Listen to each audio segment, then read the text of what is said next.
অটোরিকশার দৌরাত্ম এবং ওরা যেভাবে রাস্তায় নৈরাজ্য সৃষ্টি করে যাচ্ছে, এটা বন্ধ হোক। আমরা চাই এটা বন্ধ হোক। আপনারা নিশ্চয় দেখেছেন গত সপ্তাহে বনানীতে একজন বাইকারের উপরে অটোরিকশা চালকরা খুব জঘন্যভাবে হামলা করেছে। আমরা এটা চাই না, এটা খুবই অপ্রত্যাশিত।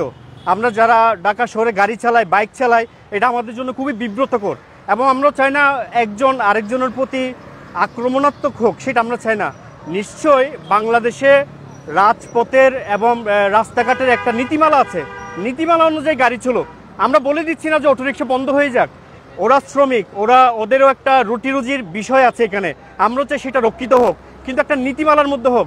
প্রথমে আমরা যখন দেখেছিলাম ঢাকা শহরে অটোরিকশা চলে আসছে, তখন কি ছিল, যারা প্রতিবন্ধী, শারীরিকভাবে অক্ষম, ওদের জন্য অটোরিকশাটা ছিল। বাট আস্তে আস্তে কী হলো, এটা রাজপথে এখন আমরা দেখতে পাচ্ছি যারা প্রতিবন্ধী ওরা কিন্তু অটোরিকশা চালাচ্ছে না। চালাচ্ছে কারা? যারা সবল, সুস্থ সবল, বাচ্চা থেকে শুরু করে পুরো সবাই। এবং প্রশিক্ষণের কোনো ব্যবস্থা নেই।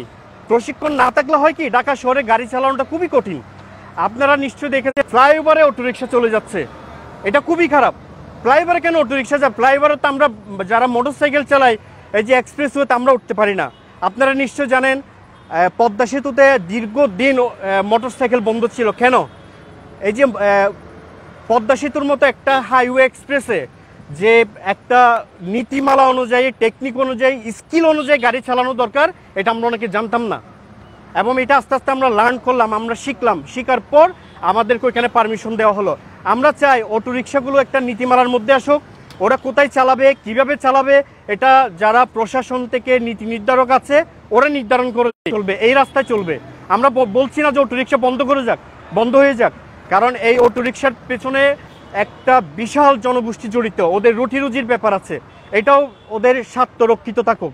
কিন্তু তাই বলে ফ্লাইওভারে, তারপর হাইওয়েতে, সংসদ ভবনের সামনে, প্রধান উপদেষ্টার কার্যালয়ের সামনে এইভাবে অটোরিকশা চলবে, এটা আমরা কখনোই কাম্য না। এবং এটা যদি কন্টিনিউ চলতে থাকে, ঢাকা শহরে একটা রাস্তায় বড় ধরনের অরাজকতা তৈরি হবে। আমরা সেটা চাই না। একটা আতঙ্ক হয়ে গেছে। আমরা যারা গাড়ি চালাই চলে যাবে, এটা খুবই আতঙ্কের ব্যাপার। আমরা চাই এটা বন্ধ হোক। বর্তমানে আমাদের এখন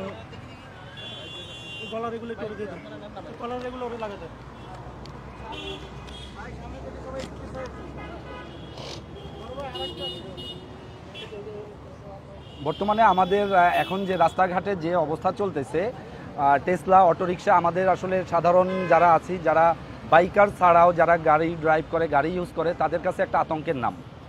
ওরা যেখানে যেভাবে ইচ্ছা সেভাবেই ড্রাইভ করতেছে। আমাদের ইচ্ছা বা আমাদের চাওয়া হলো সবার প্রশাসনের, বিশেষ করে প্রশাসনের নিকট আমাদের আবেদন, যাতে এই টেসলা অটোরিকশার ব্যাপারে তারা একটা সিদ্ধান্ত নেক, যাতে মহাসড়কে চলুক, কিন্তু তাদের জন্য আলাদা লেন করা হোক, অথবা তাদেরকে একটা নিয়মের মধ্যে এনে তাদেরকে ভালোভাবে চালানোর ব্যবস্থা করুক।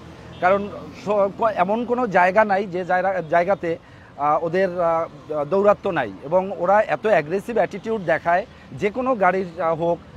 এমনকি এখন প্রাইভেট কার, একজন ভালো কার ড্রাইভার বা কার ইউজ যিনি করেন, তার একজন টেসলা বা অটো ড্রাইভার এসে তার গাড়িতে অ্যাটাক করে বা কখন তার গাড়িটাকে নষ্ট করে দেয়।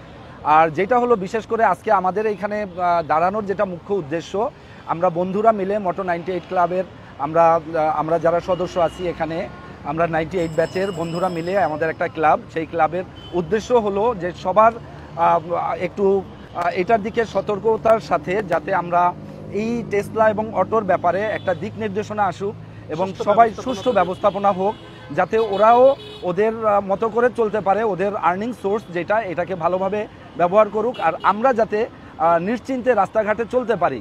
এখন অ্যাক্সিডেন্টের পরিমাণ এত বেড়ে গেছে, যার বেশিরভাগটাই হচ্ছে টেসলা অটোরিকশার কারণে।